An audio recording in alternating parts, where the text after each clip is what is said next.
En seguridad pública, uno de los problemas más sensibles para la población y un área de fuerte enfrentamiento entre oposición y gobierno, los últimos números vienen mostrando mejoras interesantes.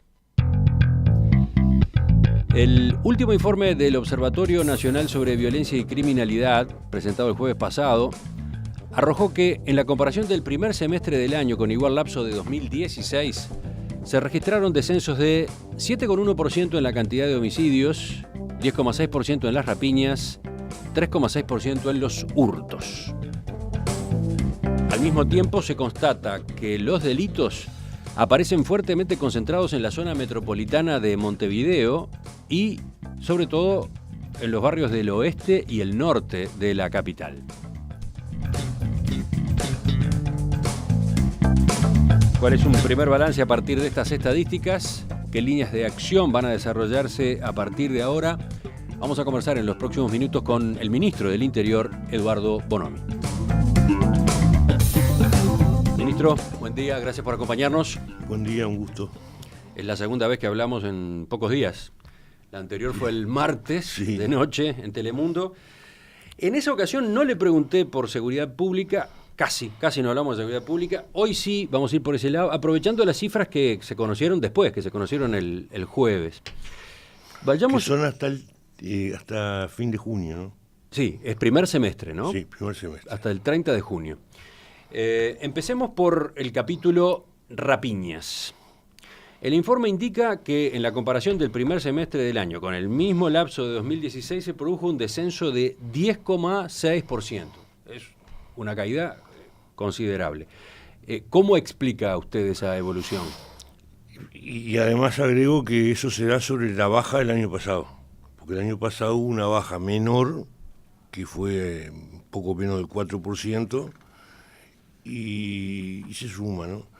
Yo le explico por el lado del PAO.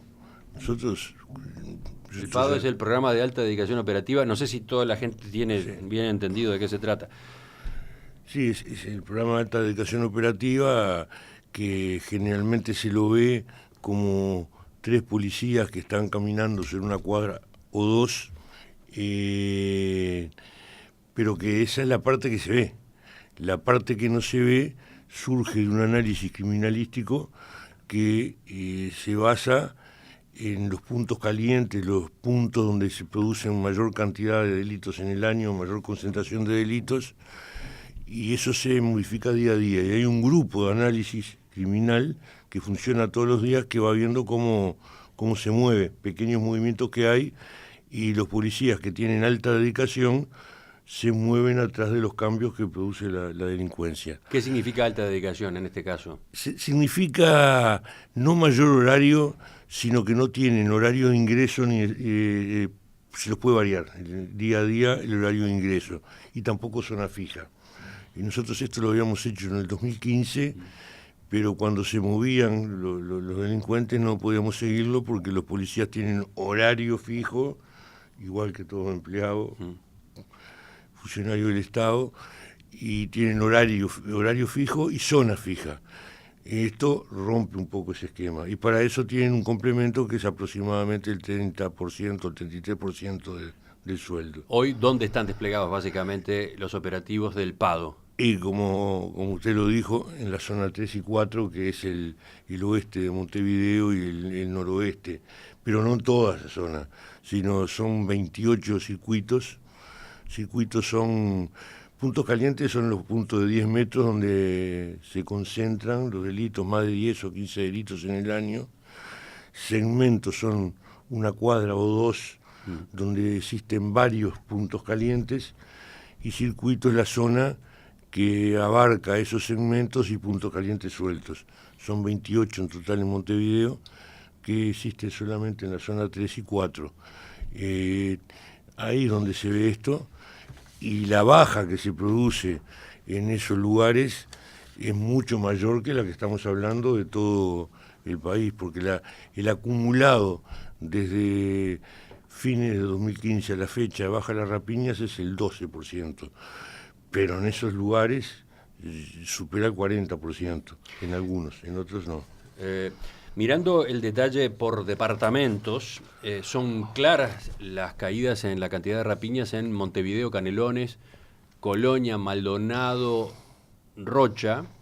Bueno, y estos datos contribuyen a la caída del total a nivel nacional. Son 10 o 11 departamentos. Hay varios departamentos donde es muy clara la caída. De todos modos, hay otros, varios del interior, que muestran subas. Menciono, por ejemplo, San José, Paysandú, Río Negro, Rivera, Durazno.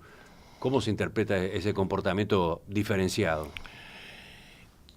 San José es el que llama la atención porque también hay pago, y hay pago en una zona que es en Ciudad del Este, pero no... En San José, en 2016 hubo 87 denuncias de rapiña y en 2017 133, ¿no? Siempre primer semestre, ¿no? 87 a 133, es un aumento importante. Es uno de los más importantes.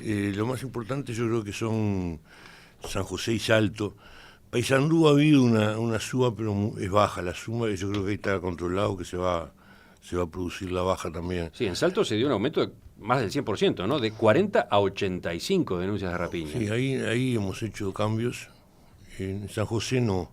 En San José lo que hicimos fue completar el pago, y probablemente ahora se votó en la rendición de cuentas, probablemente se amplíe más adelante. Pero la jefatura quedó igual. Pero en Salto hemos hecho cambios, y hemos hecho lo que hicimos en Paysandú para lograr una baja, porque en Paysandú hay una alza que estaba descontrolada, hasta controlada, el año pasado, llevando la Guardia Republicana, sí. Y a partir de ahí cambio en la jefatura. En Salto ahora está yendo la Guardia Republicana también, hay varios efectivos de la Guardia Republicana, y en las últimas 10 días más o menos ha habido una baja importante. No así en San José, por eso en este momento el problema que estamos viendo es San José. Pero pensamos que se va a controlar. Hay de los departamentos donde hay suba, son subas de 3 rapiñas, 4 rapiñas, eso no los tengo en cuenta. Pero esos dos que usted mencionó, fundamentalmente, San José y Salto, sí, son importantes. Sí. Bueno, Durazno, desde el punto de vista porcentual, tiene un aumento también importante, ¿no? Porque sube de 8 a 24. Claro, en números absolutos estamos hablando de números bajos, pero se triplicó la cantidad de rapiñas en el primer semestre en comparación con el mismo periodo del año pasado. Pero Salto y Paysandú es alto en términos porcentuales y en términos absolutos. Entonces, con números como estos que venimos comentando, y con esta heterogeneidad además, porque no es parejo el panorama, ¿qué impresión tiene con respecto a la promesa electoral que se había hecho de una reducción de 30% en la cantidad de rapiñas en este periodo de gobierno? No, yo soy optimista, porque ante esto que estábamos hablando, que son números, decíamos, porcentualmente altos, en lo absoluto son altos, pero relativos a la baja que ha habido en el año, porque la baja anda en las 1.300 rapiñas. Y desde el 2015 ha habido una baja de unas 2.000 rapiñas. Yo creo que vamos en el camino. Yo decía hace poco que la perspectiva para este año es bajar el 15%. Cuando dice 15, en comparación con el año, ¿cuál? 2016. 2017 versus... No. Con 2015. Y para eso significa una baja con respecto a 2016 mayor al 10,5, por lo menos el 12, por lo menos. Y eso produciría una baja con respecto al 2015 del 15%. Y la estamos planteando entre diciembre y marzo del año que viene. Diciembre de este año y marzo del año que viene. Si llegamos a eso, una nueva baja como la de este año nos ubica en 22, 23%, lo que creo que lo decía el otro día con usted, nos pone la vuelta a la esquina. Y soy optimista. Pasemos a hurtos. Ahí también se dio una baja primer semestre contra primer semestre, dijimos de 3,6%. Es una baja menor, 3,6%. Este es el robo sin violencia. De todos modos, también tenemos panorama desparejo por departamentos, ¿no? Sí. Y no solo eso, sino que con las rapiñas es el segundo año de baja. Hurtos no, es el primer año de baja de hurtos. El año pasado no bajaron. Y allí, ¿qué análisis tiene usted de los números y sobre todo del comportamiento diferenciado?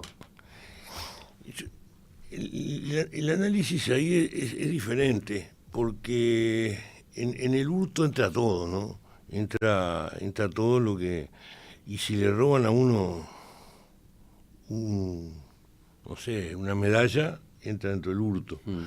Y ha bajado la calidad del hurto.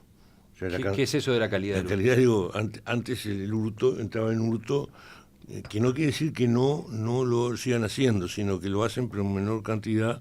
Era un hurto mucho más calificado, donde se metía en una casa o en algún comercio con boquete y sin violencia sobre las personas, aunque con violencia sobre las cosas, se llevaban valores importantes. En este momento, sin que se haya perdido del todo eso, se da esa situación. Lo que ha aumentado es el hurto que los jueces le llaman bagatela. Y ha aumentado. Yo creo que aumentó relativamente. Este año empezó a bajar. A partir de la compulsión que produce el consumo de pasta base. Entonces hay una señora jueza me decía, en Artigas después de las 12 de la noche todo vale 100 pesos. ¿Cómo que todo vale 100 pesos? Sí, una garrafa vale 100 pesos, un celular vale 100 pesos, o sea, es el robo que se hace para consumir. Y encuentran compradores que por 100 pesos compran robado, pero está clarísimo que el motivo en ese caso es el consumo. Y bueno, la forma de combatirlo es doble. Una es combatir el consumo y otra es mantener la presión. Hay un elemento contradictorio.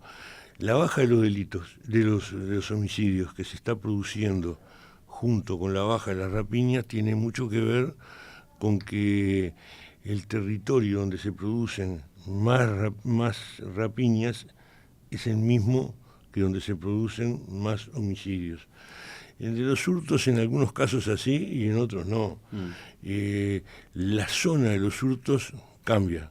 Entonces la presión del pago no necesariamente se ejerce sobre los hurtos. Entonces la búsqueda que estamos haciendo es aumentar con otras características la presencia policial en los barrios donde no hay pago.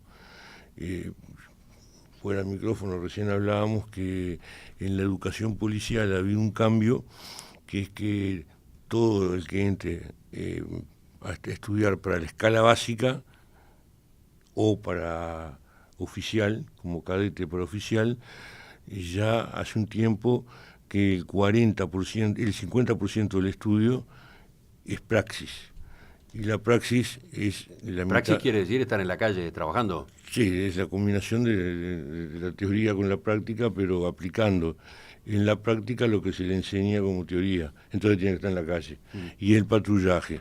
Y el patrullaje se está haciendo en los barrios fundamentalmente de 8 de octubre al sur, de Avenida Italia al sur. Y esto está aumentando porque cuando entran en la escala básica son 6 meses, pero cuando entran en la escuela de policía son 3 años, y esos 3 años está dividido en 5 módulos de 6 meses, de 5 meses, que la mitad del tiempo tienen que estar patrullando y ya lo están haciendo. Yo decía que en poco tiempo va a haber 400 policías patrullando. Hay que tener en cuenta que en la escala básica 5 meses lo transforman en policía, el que está en la calle, y en el estudio paraoficial, los primeros 5 meses lo transforman en un policía para la calle. Los otros 4 módulos son lo que hacen la diferencia con el policía que está en la calle, con el oficial. Y ya está en condiciones de patrullar, que no lo hace desde la escuela, pero en combinación con la Jefatura de Policía de Montevideo. Entonces nosotros pensamos que eso va a producir un efecto importante. Una especie de saturación, una forma de saturación, entre comillas. No sé si llega a saturación, pero sí de un control muy fuerte. Y es más, nosotros ahora estuvimos en China y nos donaron una comisaría móvil, eléctrica, es algo más grande que un ómnibus, y pensamos hacer la experiencia en una zona, tomarlo como centro de ese patrullaje. Y si funciona bien, pensamos comprar varias de esas para desde ahí establecer el patrullaje en las zonas que hoy tienen menos. Además, cada comisaría móvil de esa tiene 4 cámaras, tiene varias cosas que puesta en punto estratégico tiene mucho que ver. Ministro, para cerrar esta parte de la entrevista, a propósito de las estadísticas que se conocieron la semana pasada, hablemos de homicidios. Hubo una baja de 7,1% si se compara el primer semestre de este año con el mismo periodo del año anterior. En primer lugar, ¿cuál es la explicación que ustedes tienen? Y es en parte lo que decía recién. La misma. No es exactamente la misma, pero la zona donde se producen más homicidios es la zona donde se producen más rapiñas. Hace poco el fiscal de corte, el doctor Jorge Díaz, decía con toda razón que Uruguay tiene zonas de homicidios que son europeas. Sí, sí. Y es una zona muy grande. Y otras que se parecen a las peores ciudades de Colombia en sus peores épocas. Pero en eso se equivocó. No llega a Brasil todavía, porque él dijo el 20 homicidios cada 100.000 habitantes. Los países del Caribe tienen arriba 90, 100. Está en Brasil, no llega a Brasil. Brasil promedio tiene poco menos de 30. Y nosotros en las más graves tenemos 20. Pero lo importante es que esta baja de 7,6 se produce sobre 7,1, se produce sobre una baja de casi el 10 del año pasado. Es decir, que en relación al 2015 hay unos 40 y algo homicidios menos. Porque esto no son cifras, ¿no? Son personas. Y 40 personas menos es importante, pero todavía nos deja que tenemos que seguir bajando esto. Hay algún dato curioso allí, porque dentro del total de homicidios, los cometidos por hurto o rapiña son solo el 8%. Sí. El 92% son por otras causas que el informe del observatorio no aclara. ¿Cuáles son?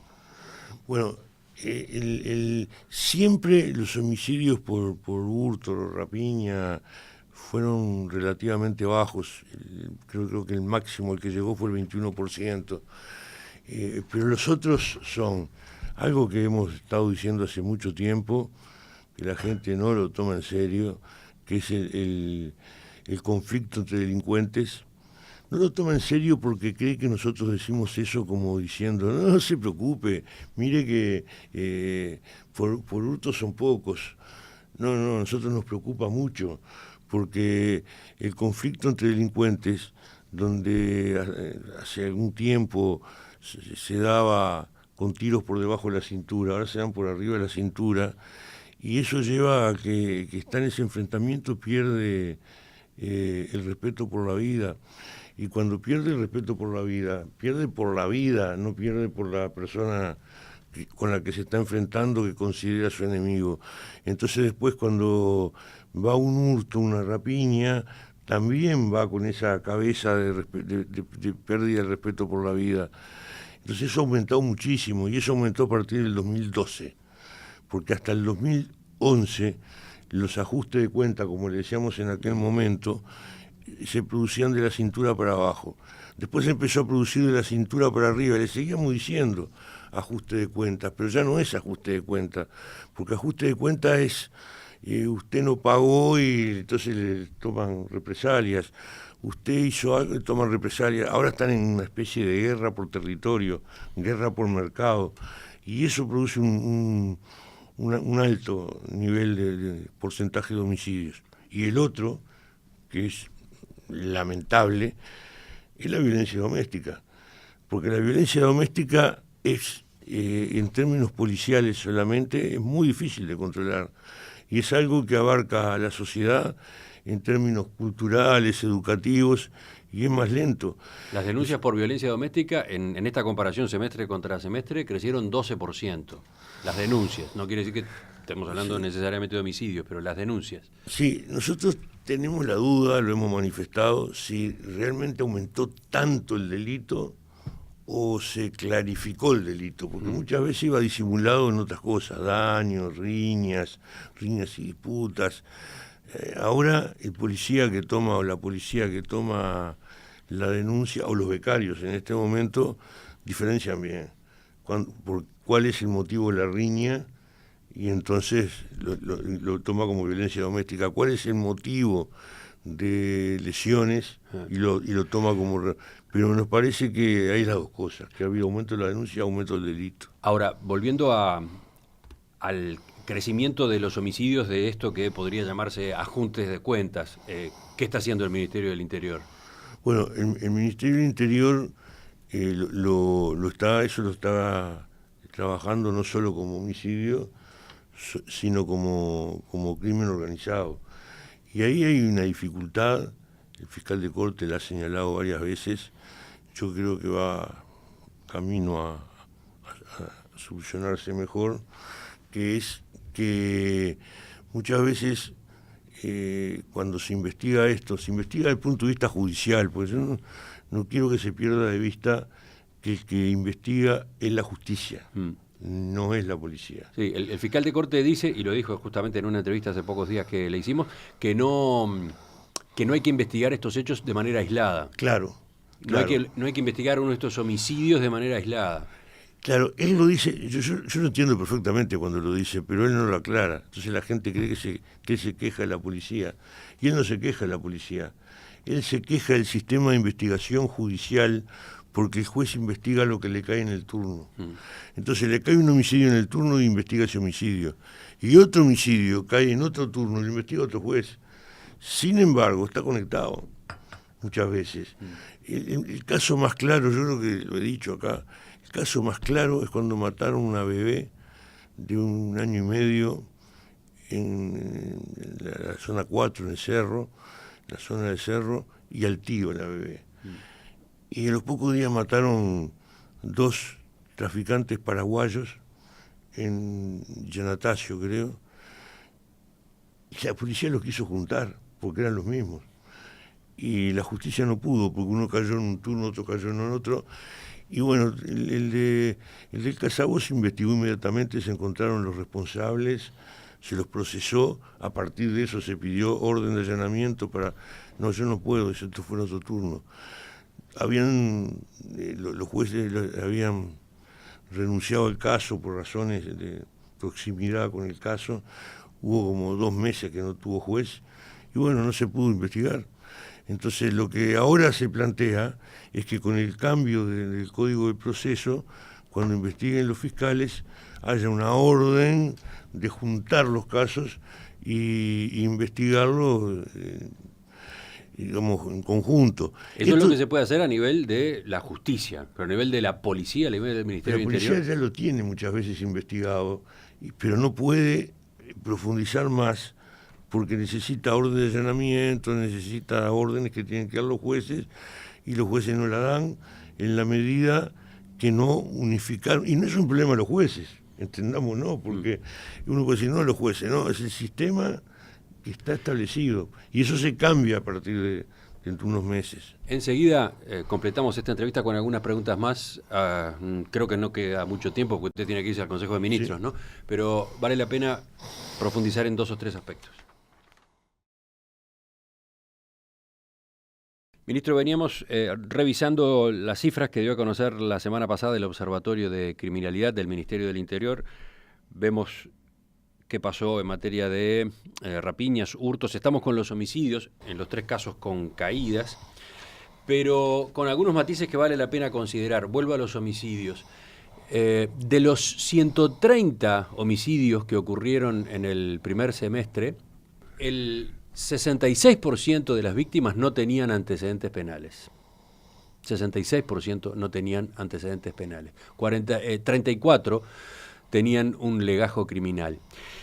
El diario El País recordaba el viernes que de esta manera, de algún modo, queda cuestionado un planteo que hizo el subsecretario Jorge Vázquez en el año 2014 cuando dijo que los ciudadanos que no estén vinculados a la delincuencia, narcotráfico, que no tienen problemas familiares importantes, pueden tener seguridad de que nadie los va a matar. ¿Qué dice usted sobre esta particularidad, sobre estos porcentajes?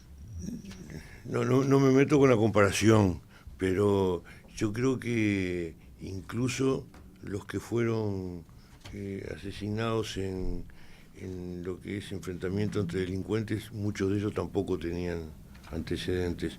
Yo creo que lo que nos está diciendo eso... Bueno, que justamente por eso mismo es que los ajustes de cuentas no pueden ser despreciados, no pueden ser dejados a un costado.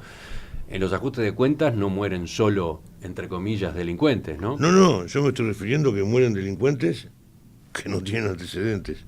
Y eso indica... Bueno, pero también muere gente que no tiene nada que ver. Un bebé, por ejemplo. No, en ese caso sí, pero eso es lamentable desde el punto de vista de quién es la persona, pero desde el punto de vista de los porcentajes sigue siendo altísimo, el porcentaje de delincuentes que mueren en ajuste de cuentas, y muchos de ellos no tienen antecedentes, lo cual no está diciendo otra cosa, que hay gente que está cayendo presa, siendo procesada sin tener antecedentes. O sea que hay algo ahí que no tendría que estar llamando la atención. El otro día hicimos un estudio, nos presentó la policía un estudio de una de las zonas complicadas y los procesamientos en esas zonas, y a mí me llamó la atención el procesamiento de gente sin antecedentes, y me llamó la atención la liberación de personas con antecedentes, que yo pensé que era mucho más alto y no era tan alto, era mucho más bajo. No, pero yo estaba refiriéndome a las víctimas de los homicidios, ¿no? Sí, pero la víctima cuando es enfrentamiento entre delincuentes, es una lucha entre delincuentes, entre delincuentes. Unos son los que atacan y otros son los atacados.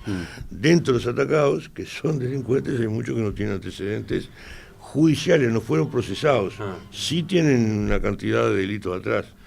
Y lo otro es que pese a la caída en la cantidad de homicidios, se nota una baja eficacia a la hora de esclarecer los hechos. El informe del observatorio sostiene que se aclara el 53% de los homicidios y no se identifica al autor en 46-47%. El senador Pedro Bordaberry recogió ese dato y escribió: en Uruguay no se aclara la mitad de los homicidios, la mitad, según Bonomi, porque son ajustes de cuentas. No, el senador Bordaberry no pierde oportunidad de establecer una contradicción conmigo, y se pierde la oportunidad de analizar a fondo en vez de manejarse con titulares. Porque lo que está haciendo el observatorio es analizar el nivel de aclaración de los homicidios de este año. Pero está continuamente aclarándose homicidios que son de tiempo atrás, de 8 meses atrás, de 6 meses atrás, de 1 año atrás, de 2 años atrás. Entonces el porcentaje de aclaración de homicidios es mucho más alto. Lo que pasa es que cuando el homicidio es cercano y no hay ningún elemento y se produce entre gente que desinforma en lugar de informar, el tiempo que lleva la investigación es más alto. Entonces ese porcentaje no es el nivel de aclaración de homicidio general, sino de los homicidios que se produjeron en este periodo. Y yo creo que es más alto. No baja del 60 al 63% el nivel de aclaración, no baja, puede estar más alto. Pero yo le decía, después de que se cerró el primer semestre, hubo algunos homicidios más. La mayoría todavía no está aclarado. Se va a aclarar, pero no entra en la estadística la aclaración en general. Ministro, para terminar, el 10 de julio, durante una rapiña a una pizzería de Pocitos, fue asesinado el cabo Wilson Coronel. Estaba trabajando como guardia privado, algo que no puede hacer. Desde el año 2010 la ley solo permite a los policías desempeñarse en tareas de seguridad en sus cargos o en horas extra que se realicen vía Servicio 222, que es coordinado por el propio ministerio. Sin embargo, bueno, usted conoce la discusión que se dio a raíz de este caso. ¿Usted no estaba en el país en ese momento? No, Ahí no. está. Según algunos trascendidos, el 40% de los policías hace lo mismo que Wilson Coronel. ¿Usted tiene esos números? No lo tengo. Me parece que no es así. Los datos que nosotros tenemos de que los policías que están cobrando hasta el 40% de su salario en la jefatura de policía de Montevideo andan en un tercio. Y no todos los de ese tercio hacen servicio 223, como se le dice. Y la razón del 223, como se le dice, es que hay policías que están endeudados y tienen un descuento por planilla alto, entonces tratan de hacer un trabajo que no tenga descuento. Sí, y por otro lado, del lado de los comerciantes, esta es una fórmula que le soluciona los problemas que tienen a la hora de resguardarse. Es una fórmula más barata, más flexible que otras, las de contratar a una empresa privada de seguridad, etcétera. Entonces, más allá de la discusión que se dio en ese momento cuando quien estaba a cargo del ministerio era Jorge Vázquez, desde entonces hasta ahora, ¿qué novedad ha habido en esta materia? No, hemos tenido una reunión con Cambau por ese tema del problema de los comerciantes, que solucionarlo así es como construir un edificio con trabajadores en negro, es lo mismo.